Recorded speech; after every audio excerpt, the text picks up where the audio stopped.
Clear prop.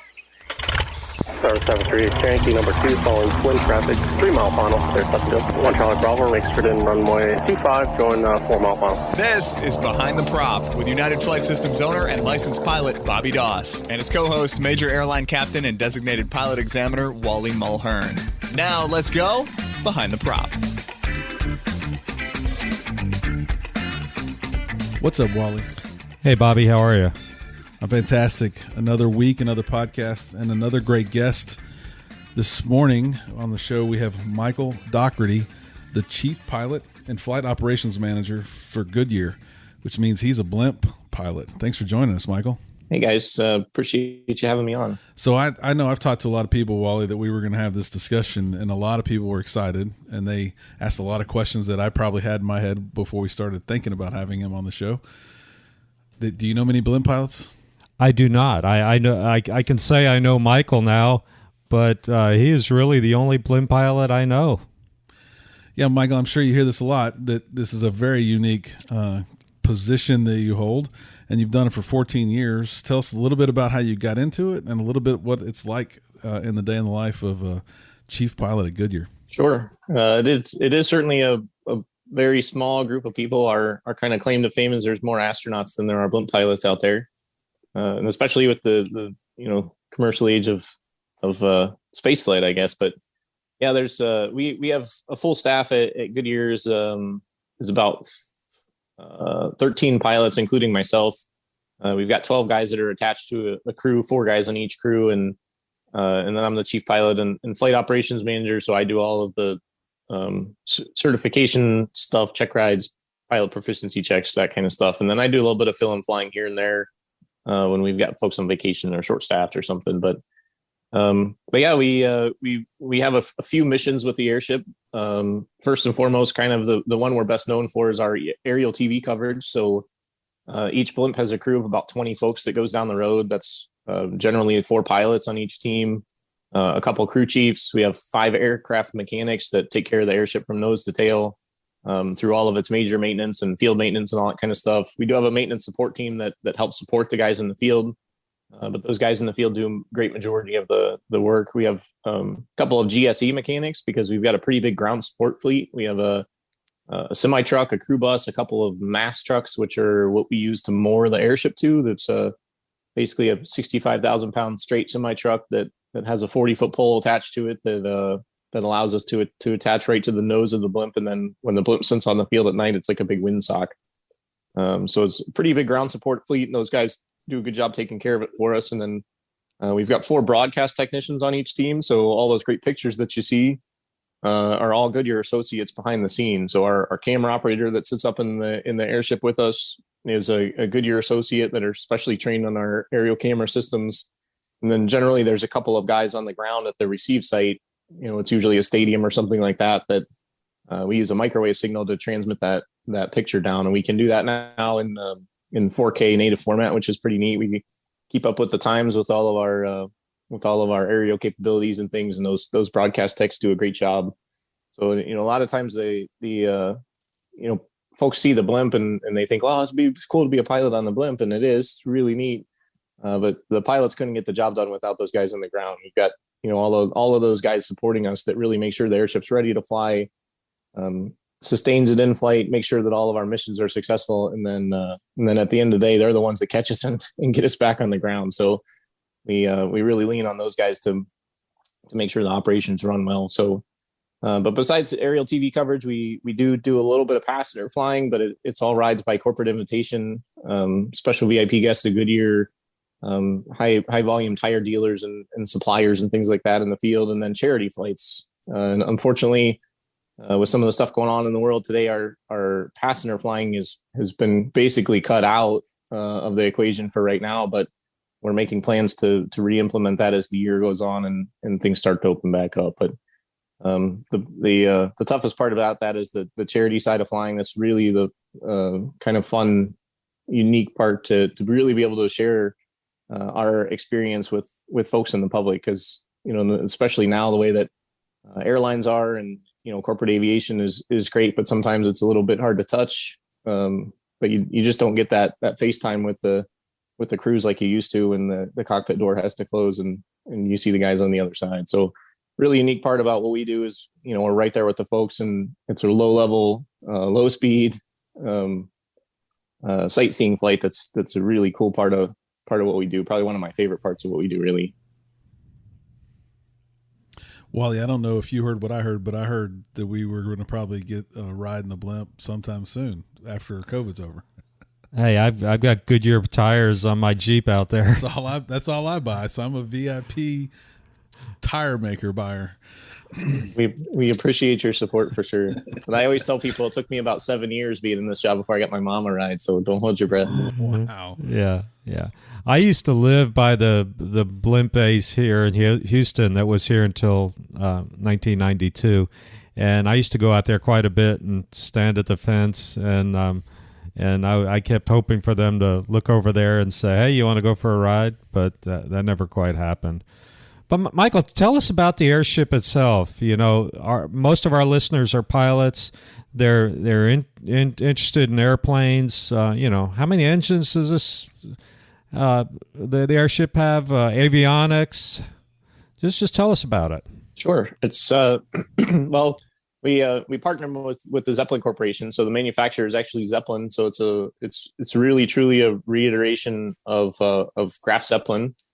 With some really major differences. For first and foremost, it's way smaller than Graf Zeppelin, but it's still a huge aircraft. So we're about 246 feet long, and about 60 feet around, I guess you could call it. It's a little bit wider at the outside points where the forward engines are. We do have 3 engines. There's 2 forward side engines, and then one right on the middle of the tail.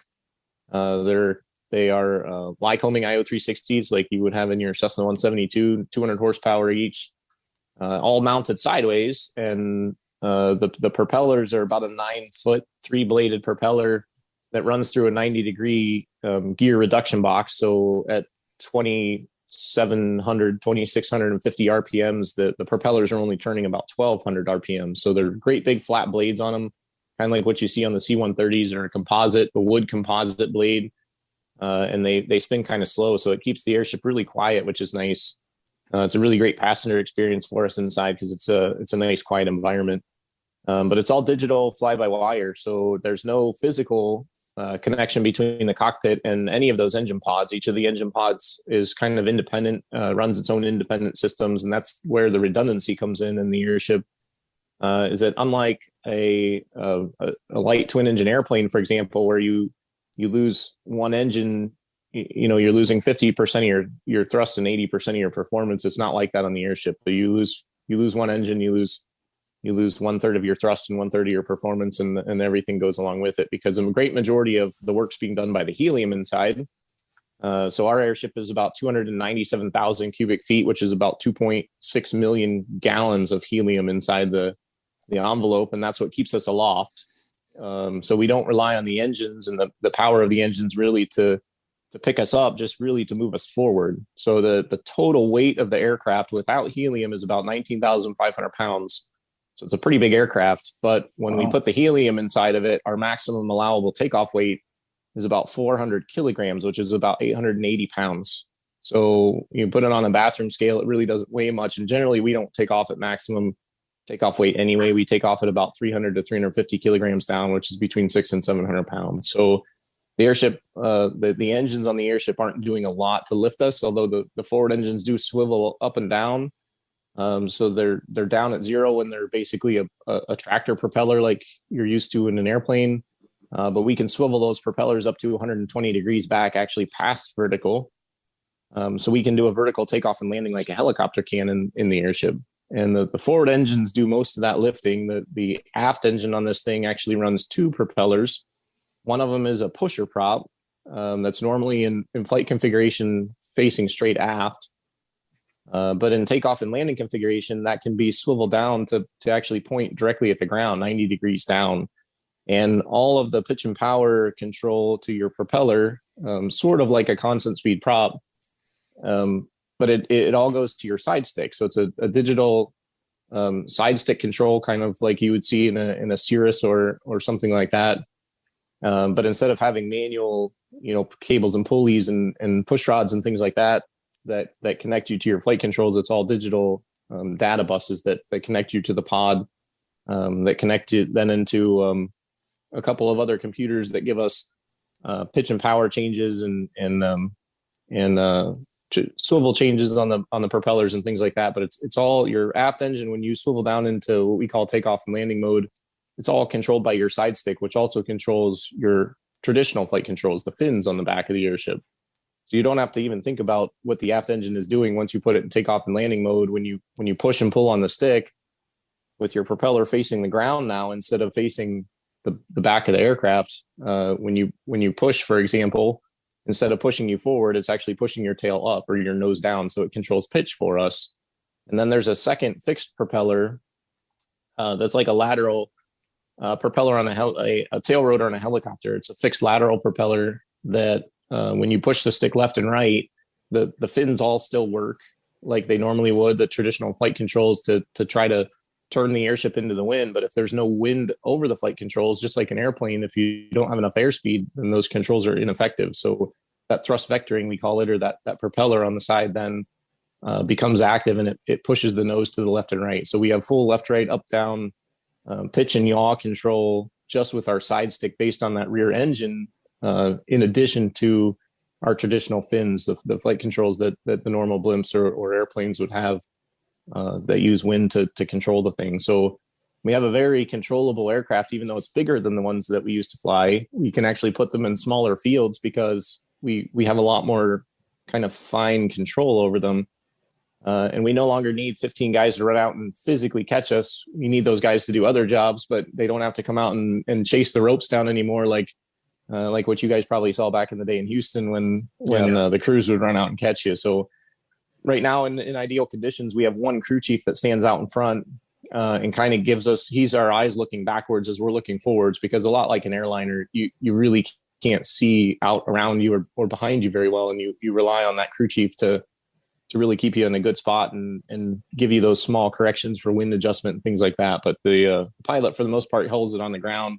And then the majority of the crew's jobs then are to change ballast, to keep passengers safe as the airship's moving around a little bit, and we're boarding or disembarking passengers and things like that. So as far as avionics inside, we have dual redundant Garmin G500 systems that are run by GTN 650 navigators. We have two of those, the GPS, touchscreen Garmin GPS is in there, Garmin audio panel, and then the whole center of the cockpit. And there's lots of pictures of these online if folks want to go see it. But the picture, the center screens in the cockpit are Barco screens, which are the same screens that Airbus uses in their airplanes. But the software system that it runs on those Barco screens is all custom to the airship. So it gives us all of our airship system parameters, where the fins are, what the pressure is in the envelope, what all of our temperatures are, which is very important to us, a lot more than an airplane guy. Our temperatures, not just of the outside air, but of the helium itself.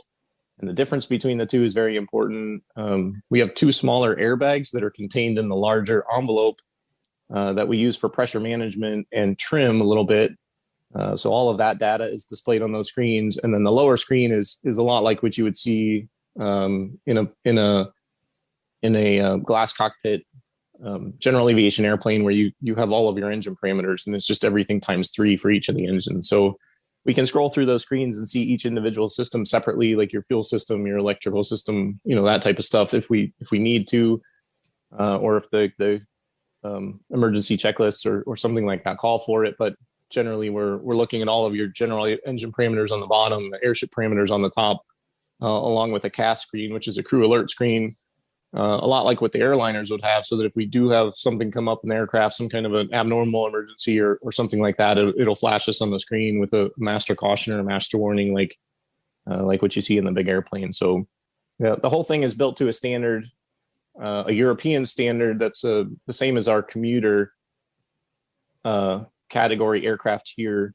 in the US. So it's kind of an in-between certification category between normal, which would be general aviation, and air transport, which is the airliners and the big corporate jets and things like that. So we're kind of in an in-between. So we do have a lot of things that general aviation folks would be very familiar with. And then we also have a lot of things that the airline guys would recognize when they sit in the seat too. So a pretty cool system overall. And then when we do install our TV gear, that's all custom built for us. There's a special mission equipment rack that we actually take one of our rear passenger seats out. We install this rack in it. It connects to a big a Cineflex camera that we have on the front of the airship, which is a big round camera like what you'd see on a news helicopter. And all of that has its own remote box that our camera operator works as he's sitting in the back right behind the pilot. And we're all on headsets together, so we can hear everything the camera guy hears. We can hear the director talking to us from the ground. And, if he needs to see a particular shot or wants a certain view, he's telling our camera operator that. But we as pilots learn really quickly to kind of be amateur photographers as well. So if they say we want a shot from here to here, you as the pilot know I better slide over this way a little bit or make another loop so that my camera operator's in a good spot for that. So that's where all of that control system ability that I was talking about comes into play with the aircraft itself. It's a really unique aircraft for aerial coverage like that. It's really a good improvement over what we had been flying for basically the last 65 years. A huge jump forward in 2014 when the first one of these came online for us. So based on the weight of the aircraft, I assume it requires a type rating? So it's a little bit of a unique thing here in the United States. In Europe, it requires a type rating. So when we first started building these things here in the U.S. in our facility in Ohio, we were in a partnership. We're still in a partnership, kind of, but as a partner with the manufacturer, we had to get our facility qualified to basically as an EASA designated qualified build facility, like what Boeing does or Airbus does or something like that.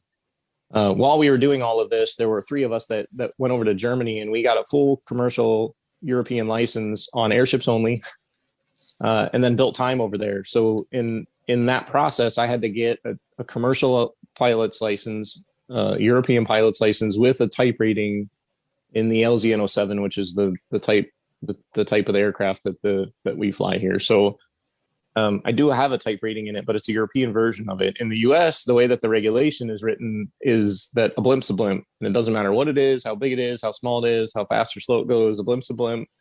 You get the hours that are required in there, and you train until you're safe in the thing. And the FAA would typically send somebody out that has some minimal experience in airships, and they would do a check ride for you. So we've been trying to work with the FAA for a few years now to kind of fix that up a little bit. And we've actually trained an FAA person on the airship, and I'm a designated examiner on airships, and I did the check ride for the FAA guy. So he keeps me current, and I keep him current, and that's how small the world of airships is.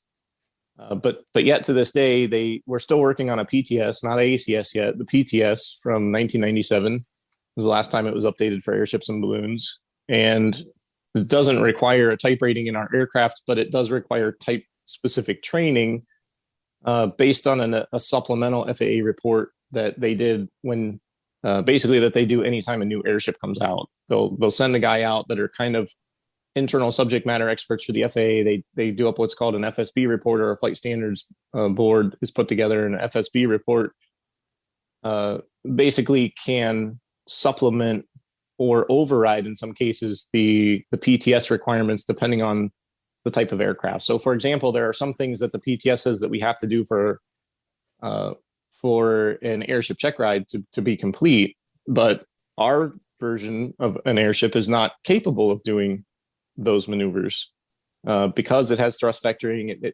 We can't bounce it off the ground and do a traditional takeoff like a regular airship would do. We do a vectored vertical takeoff.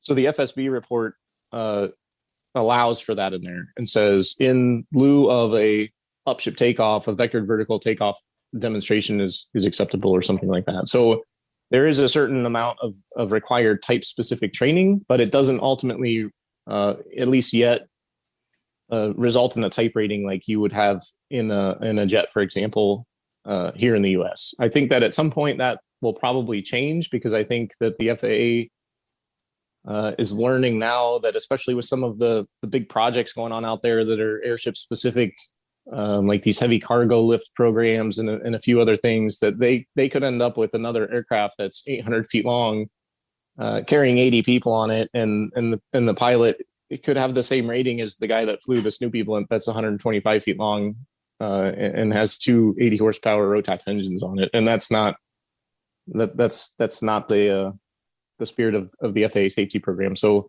I think that they're working towards that, but again, airships is such a tiny little piece of the aviation world that it's often a second project for everybody, and they are getting a lot better about bringing industry folks in.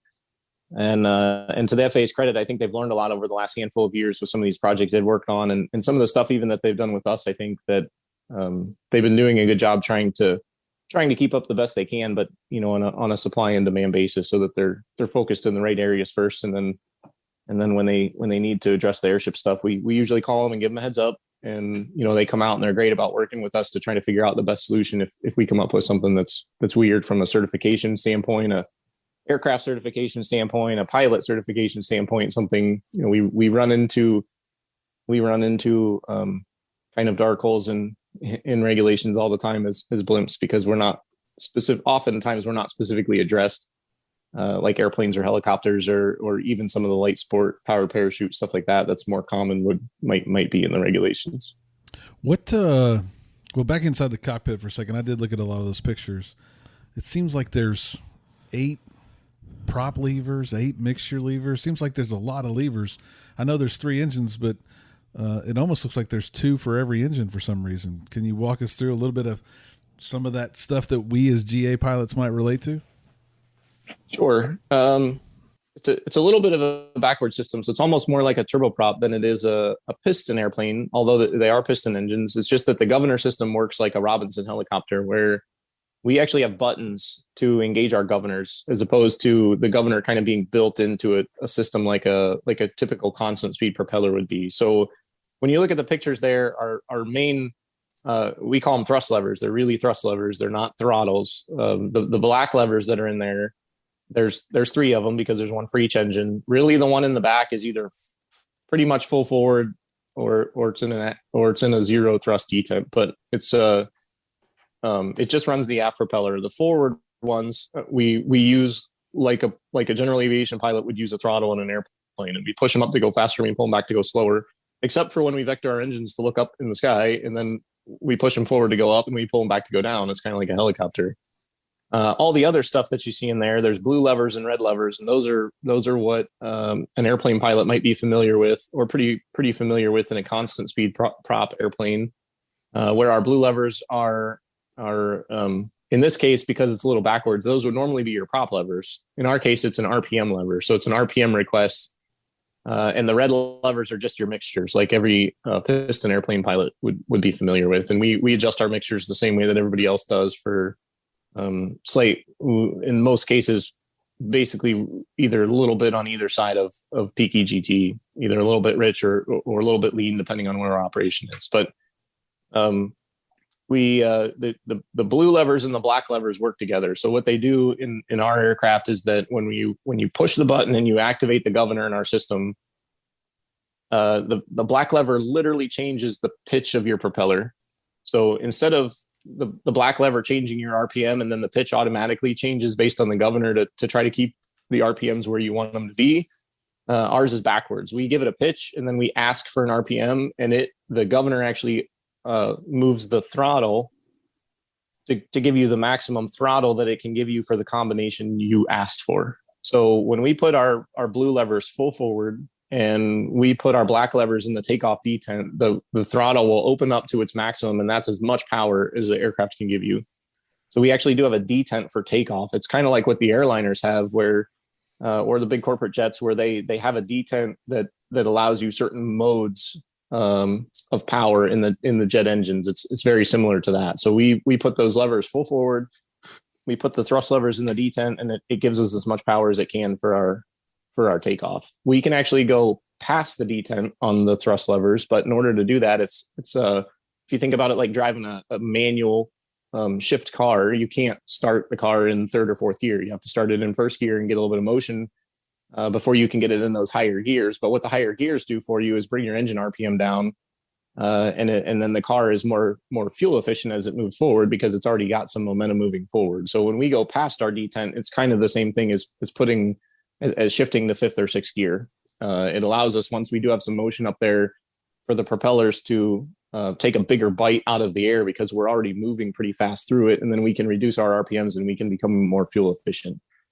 So that's what all the levers do. It's pretty similar to, like I said, a constant speed propeller. It's a little bit backwards. Once you understand the system, it works really well. It's a lot like a turboprop system where you would set an RPM and then you have a thrust lever that controls the amount of fuel flow that goes in, and that's kind of the way the system works.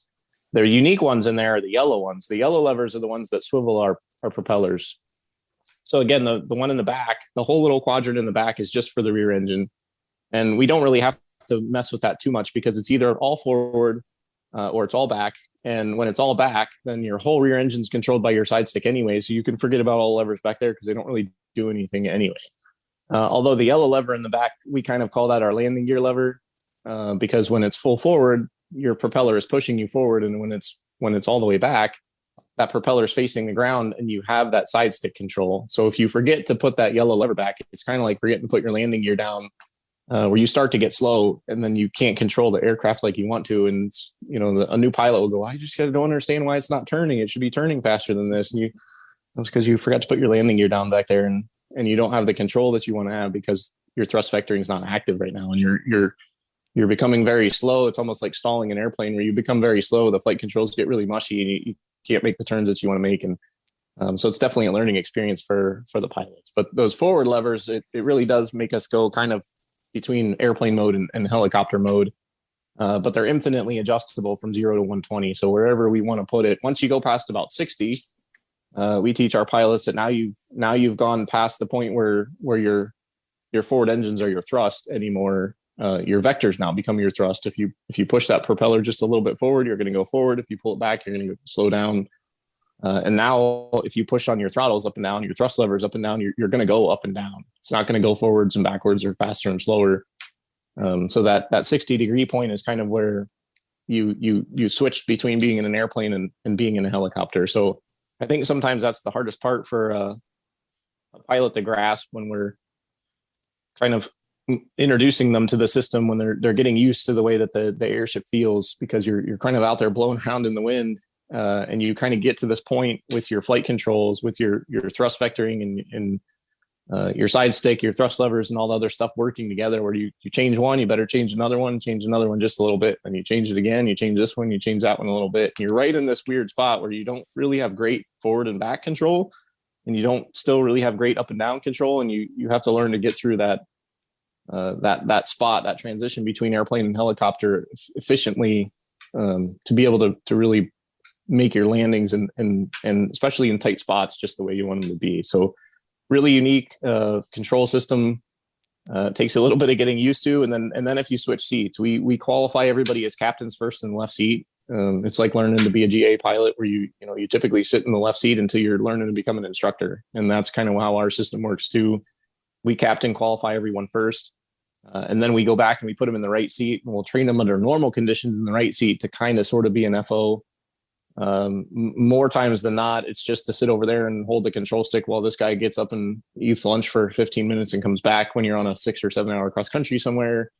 But typically we'll get folks right seat qualified. And then we have a handful of people in our organization, only 2 or 3 of us right now, that are actually instructor qualified by our internal op specs, to sit in the right seat, and they're fully captain qualified in both seats. Because there's so much to do on that center console that it just takes time to make sure that you're right there, because just like any other, especially multi-engine airplane instructor, you want to know how to fly that thing from the right seat as well or better than you do from the left seat when you have a new training pilot in the left seat with you. So it's another unique thing about the FAA certification stuff for the airships. When we were talking about that before, when you get a commercial pilot's rating in a lighter than air airship based on FAA regulation, you're also automatically instrument rated in it and automatically instructor rated in it. So we've controlled that through our internal op specs, where we do a transition training for IFR approval. Even if you're already instrument qualified on airplanes or something else, we do additional IFR training in the airship because it's a little different. flying in something that bobs and weaves around like an airplane, like a boat rather than an airplane. So we do a little extra training there, and then we do some significant additional training before we instructor qualify somebody. Even though legally any of our pilots could be instructors, we've chosen a few folks that are specifically qualified for that. So it really improves our standardization and safety when we went through that program. You just said IFR. One of our questions was, can you fly a blimp in IFR conditions? Obviously you can. That's got to be trippier than being in a single engine plane trying to fly in some soup. Yeah, and that's actually really something that was really cool for me and a couple of our other pilots here not too long ago. Actually, about 2 years ago now in July, we went through an IFR certification program for the aircraft itself. All of our old models of airships were kind of grandfathered into a system, and they were IFR approved. So we did about maybe 10% of our operations are IFR, mostly because we do a lot of live aerial TV coverage. And if it's going to be a sunny afternoon in Dallas, and we have to take the blimp from Houston to Dallas, and it's raining in Houston on Friday afternoon, then we got to file IFR and fly through the rain and low clouds to get to Dallas, so that on that sunny Saturday afternoon, we're in position to shoot the game, because they're not going to wait for us to get there. They'll run the game without us, and that's not good for us. So we do use our IFR. The other thing we use it for quite a bit is, especially on the East Coast and West Coast, and general aviation pilots, I'm sure, see this too, but you have weather that's influenced by the oceans. And so you'll have marine layers that come in where it's just a low overcast of fog that rolls in every evening at about 6 or 7 o'clock. And sometimes if we're out at a baseball game or something until 11 o'clock or midnight, we'll come back to the field and there'll be an overcast, and we have to get down through the stoop to get back to our landing site. So in that case, we'll pick up a local IFR, just like a general aviation pilot might do if they were VMC to IMC situation, and hopefully they're appropriately qualified for that, and their airplane is appropriately qualified for that. But our pilots run into those scenarios quite a bit. So in that case, we would pick up a local IFR and then we would shoot an approach into the airport. So in Ohio and California, we have our own private fields, which actually have our own private GPS approaches, which is pretty neat. And then any other airport, we can shoot anything that's a green needle approach, ILS, VOR, GPS approaches, LPV down to 200.5. It's a pretty well equipped aircraft with all the Garmin equipment in it. Works great. But like I said, it is a little different. So we currently are just finalizing our IFR certification approvals for the aircraft itself, because in Europe, the way that they use these airships over there with the manufacturer, they're the only other operators of these airships, as the manufacturer themselves have an operations wing, but it's for daytime sightseeing flights, and that was it. So they didn't need the IFR cert, and because it was more expensive over there to certify, they never did it. So we actually ran a joint program where they did most of the paperwork side with EASA, and we did the flight test side over here with FAA. And then FAA and EASA got together and everybody gave it the thumbs up. So we just received our final approvals from FAA and EASA for IFR flight in the aircraft the beginning of last month. And now we're getting the final service bulletins and things like that accomplished on the aircraft, AFM, flight manual, SOP updates, and stuff like that, so that we're hoping that by the end of probably June, all of our aircraft will actually be legally qualified to fly an IFR flight. So in the meantime, we're getting back to proficiency with all of our pilot group and really focused on IFR flying, really a lot in the same way that a GA pilot would be focused on IFR flying that doesn't do it very often. Something that's really important, can be a little bit difficult to achieve that proficiency, but you just got to keep working on it until you're where you're comfortable. I'm gonna have to look in ForeFlight and see if there's a little blimp logo. Maybe I'll change my little plane to a blimp logo. Yeah. In the future. What would you relate for those of us that may never fly in a blimp? What does it feel like? Is there something you can relate it to for us? I have people that think they can fly anything. I have a feeling they couldn't just jump in and fly. But what would it relate to if I was trying to land a blimp? Well, when I say it's like flying a boat, I really think that it is kind of like flying a boat. I mean, you feel a little bit like you're in a bubble when you're up there, just cruising along in a straight line. It's really quiet. It's it's a pretty comfortable and relaxed ride. It really is like you're kind of floating along up there. It's not quite like a hot air balloon ride. If people have had those, they're about silent. You can hear people talking on the ground. It's not quite like that, but it's not the loud wind noise and all the other stuff that you get when you're in a Cessna or Piper aircraft either.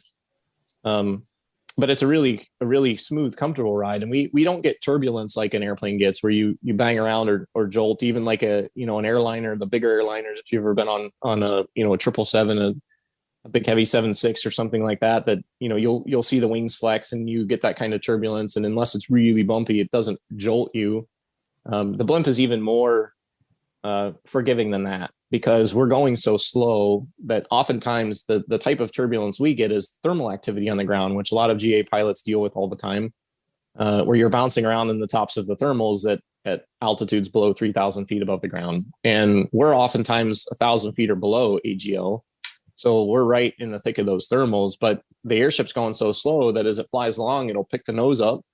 It'll ride over the thermal, and then it'll drop the nose as the tail comes up and gets on the thermal and up and down. So you're really like a boat riding waves on the ocean, as opposed to bouncing across those waves like a speedboat might.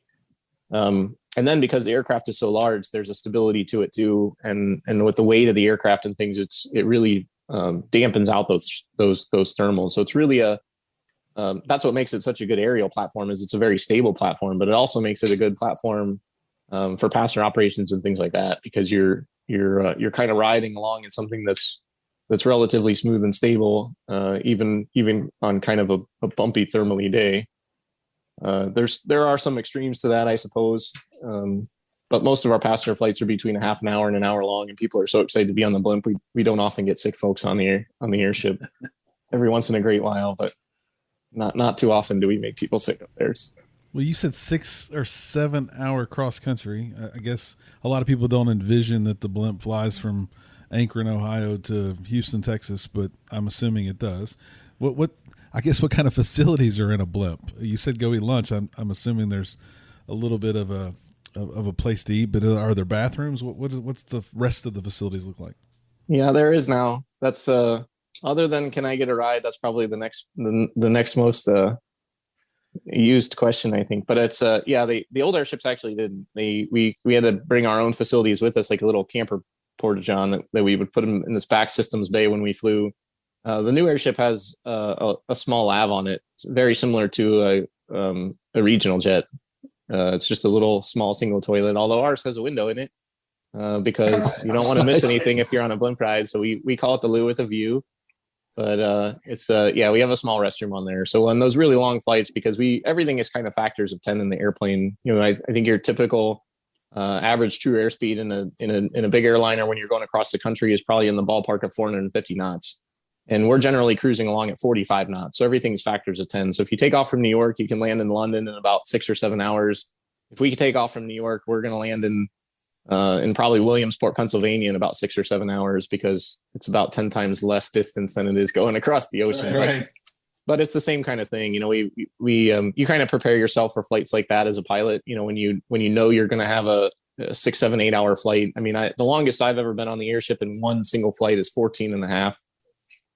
We've got enough fuel for almost 24 hours of flight in the aircraft if we're not pushing tons of power. If we're pushing a lot of power and it's a bumpy day and you're doing 20 knots across the ground because you got a 20 knot headwind and you're only going 40, then it becomes a long day really fast. And we've got enough fuel for about 18 hours or so of flying when it comes to those kinds of conditions. If we fill the thing all the way up, we get really good fuel burns actually on the thing. Generally speaking, when we're over a stadium, our total fuel burn between 3 engines is about 12 gallons an hour, which is pretty good for 3 200 horsepower Lycomings.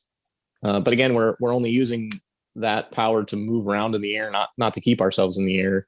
When we're on a cross country trying to get somewhere, generally our fuel burns are probably in the range of about 15 to 18 gallons an hour between the 3 engines. And if we're trying to move really fast, and when I say really fast is anything over 45 knots, if you're trying to go 45 or 50 knots. Maximum speed VNE on the thing is 70 knots, but it's really drag limited to about 65 or 67. And the difference between going 50 and 60 speed wise almost isn't worth it for us, and fuel burn wise is definitely not, because you go from burning about 35 gallons an hour to burning about 70 gallons an hour for that extra 7 or 10 knots, because you get to that high drag area, and it's just not good for us. But yeah, I mean, our typical cross country, we plan on our days being between 6 and 8 hours typically. Sometimes we'll send a third pilot up if we know it's going to purposely be longer than 8 because we're just trying to get someplace across the country.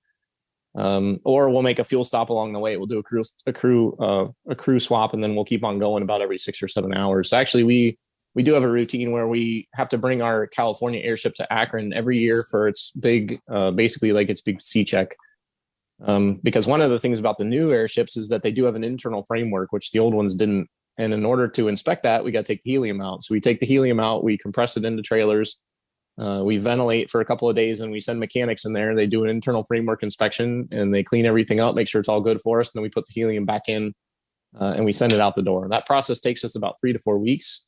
And that's our one kind of big major maintenance period every year. And then we've got 4 other smaller, like 3 to 5 day phases where we check the engines, we check the exterior airframe, things like that, like a regular aircraft. So we're actually, our aircraft are on a progressive inspection, like an airliner or corporate aircraft would be, as opposed to doing a full-blown annual like a regular general aviation aircraft, because our regular annuals would take easily 8 to 10 weeks, and that's a lot of time out of service for us. So that's pretty unique. But when we do have to do that, we've come up with a plan where our cross-country flying, we set up it would normally take us about 10 or 11 days to fly from California to Ohio, because you're planning that 250 to 300 nautical miles a day, and it's about you have to go around the mountains through the Banning Pass, and then out over Tucson, Deming, New Mexico, through El Paso, and then you can start turning the corner, because all those mountains in the Northwest and Midwest out there are just too high for blimps. So there's kind of a one-way street along the southern border of the United States until you get to West Texas, and then we can start turning the corner and going towards Akron. So it's really about a 3,000 nautical mile trip for us, and 300 miles at a time. So that's usually 10 days of flying without any weather glitches or delays or anything like that. So but what we've come up with is a plan where we take 2 crews and 2 sets of ground support equipment, and we keep handing the airship off. So it'll fly actually 2 cross-country flights a day that are approximately 8 hours each. And we can get across the country in 4 or 5 days instead of getting across in 11 days, which from a weather standpoint is a lot easier to plan a 4-day cross-country than a 12-day cross-country, because as everyone knows, the forecasts more than about 3 to 5 days out are sketchy at best. So we found that it saves us a lot of time, a lot of money, and a lot of weather headaches, although logistically it's very challenging for us. But in the end, it becomes worth it to plan those types of cross countries. But when you're doing that, when you're thinking of it from a general aviation standpoint, if you wanted to take your Cessna from Florida to California, and it's going to take you 2 or 3 days, you have to find the right airports, make sure they have fuel. You're going to get there at a time when they're open. How do you, where are you going to park the airplane? How do you get out to get food and come back? All of those types of things that a general aviation pilot would think of. That's what we're doing for 25 people at every stop, and making sure that there's room on the field for the airship, that we can get to and from where we need to be, and then pack everything up and move down the road again, because our ground crew has to keep moving just like we do. And they have to do it under DOT regulation for the big truck drivers and stuff that are rolling down the road for us. So it's really unique when it comes to cross country planning for the airship, because you got to think of not just the aircraft flying like a regular pilot in general aviation would have to, but all the other stuff that goes with it that we got to move down the road to make us successful. That's massive. Well, I feel like I keep asking questions all day. We've taken a lot of your time. I'm going to ask one more, Wally, if you have one more after this one, and then we'll wrap it up. I'm a sports freak myself. I'm a golf freak, if anything. You've had to have been to a lot of really cool events. And you didn't maybe get to sit in the stands, but you've got to see the events. What's some of the coolest things you've been able to participate in because you got to take the blimp to those events? So everybody's got kind of something that they like best. We've got a few of our pilots that really like watching football, and they enjoy doing that kind of stuff. There's a few guys that are race fans, and they like doing that. I got to see, I'm a hometown kid in the Cleveland Indians, and we got to watch when they almost won the World Series a couple of years back, and we were right overhead for that. So that was pretty cool. probably one of the most unique things that I've ever done is some of the stuff around the Daytona 500. That's a huge event, obviously, for Goodyear every year. And being the longtime supplier of tires in NASCAR and having the blimp there every year at Daytona is really important for us. And we've done some really unique things there.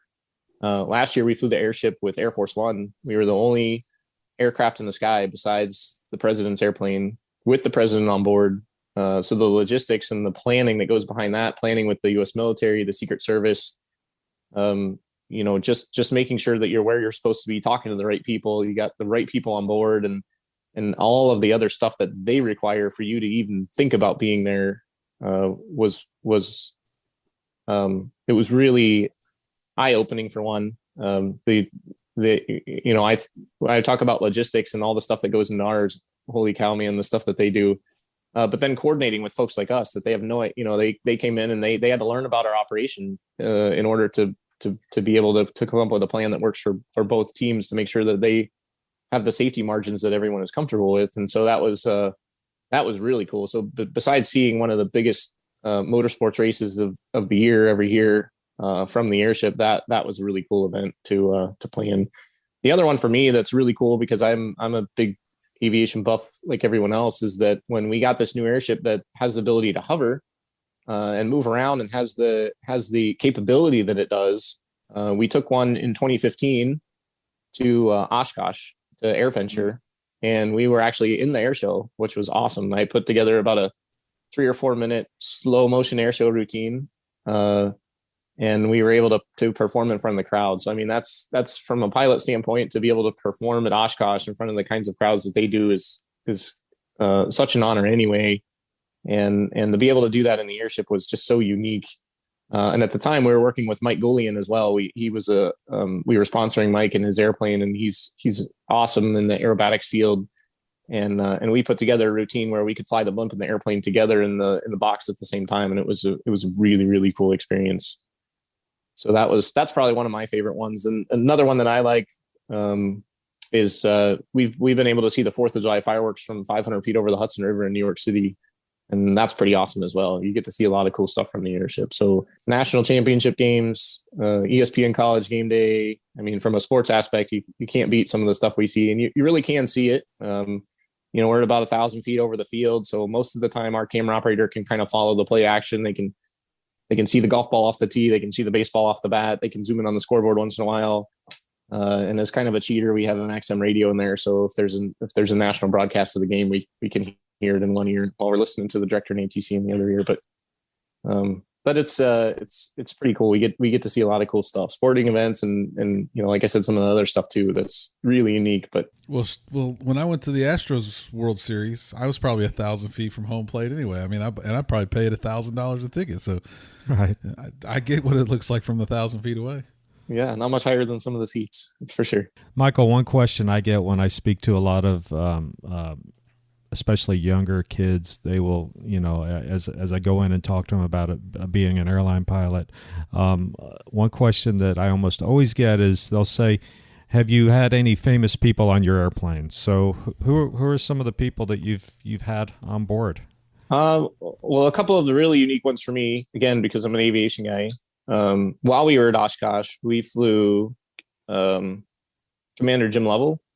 And that was probably one of the most unique flights I've ever done, because, he's getting a little bit up there in age, but sharp as a tack. And we put him in the right seat, and we're flying around 500 feet in a box in this area we're allowed to fly over Oshkosh, and, all the stuff going on the grounds. And he's asking me more pointed engineering style questions about the airship than most of the engineers ask me, that when we get in a conversation about what's broken over in Germany. And it was just so cool to see, his face lit up. And at the end of about a 10-minute conversation with him about how the airship works and all the ins and outs, and a lot of the stuff we discussed today, he turns around with his phone to his friend that's there with him. And he says, "You got to take a picture so I can send to my son, because he'll never believe I was on the Goodyear blimp." And I said, "You've been on the moon and back." And, but it was a really, really cool experience for me, because to have somebody that's at that level of aviation and our industry in a much greater expanse, and then to have them be that excited about being on the blimp was super cool. We also, that same trip, we flew Colonel McGee who's one of the last remaining Tuskegee Airmen. That was a huge honor as well, because Colonel McGee is another guy that, he hopped up that ladder. He's 86 or 7, I think, at the time or something. And he hopped up that ladder better than most 45-year-olds do. And he was super excited as well. Get on there. And, he basically said the same thing that Mr. Lovell did. And he just, this is such a cool experience. And what you guys do is so neat. And to have those types of folks in the industry with the kind of histories that they do, that get on and are so excited about the blimp is really unique. I got to fly Captain Sully and Skiles at the same time on the blimp, on the old model of the blimp, actually, in 2000. I think it was 2008 or 7, maybe 7 or 8 at Oshkosh. Yeah. No, 2010. We were at Oshkosh in 2010. I flew those guys in 2010. That was pretty cool. And then obviously being based in LA, we get a lot of celebrities. Harrison Ford is a big blimp fan guy. He's been on the blimp once or twice. And we flew I think Kurt Russell and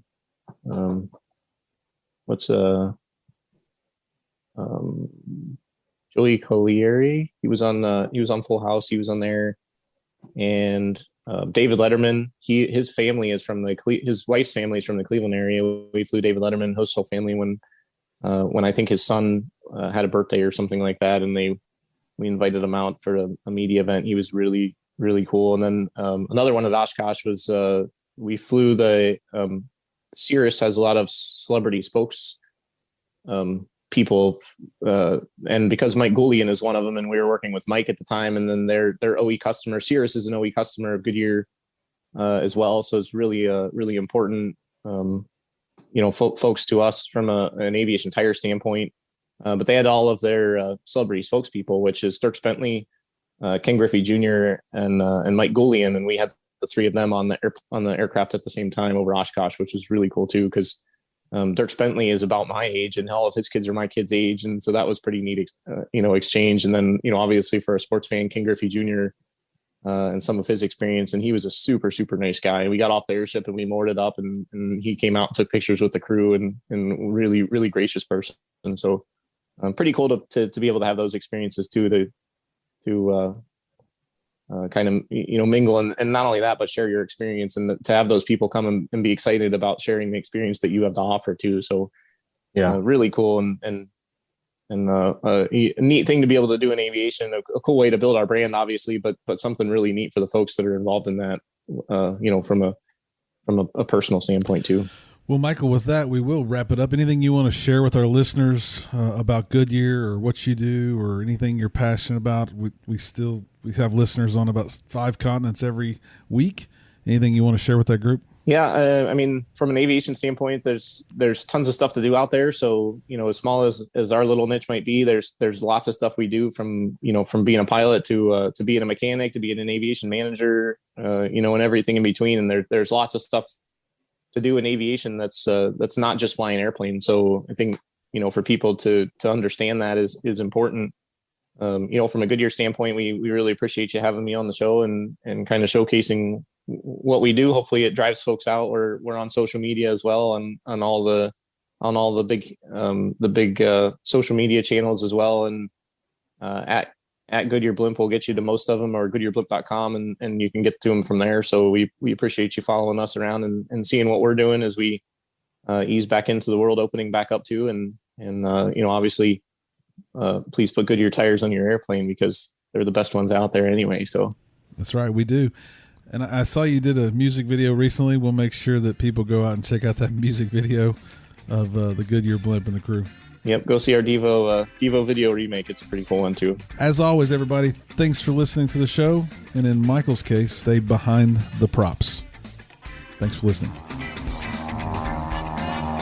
Thanks for checking out the Behind the Prop podcast. Be sure to click subscribe and check us out online at BehindTheProp.com. Behind the Prop is recorded in Houston, Texas. Creator and host is Bobby Doss. Co-host is Wally Mulhern. The show is for entertainment purposes only and is not meant to replace actual flight instruction. Thanks for listening, and remember, fly safe.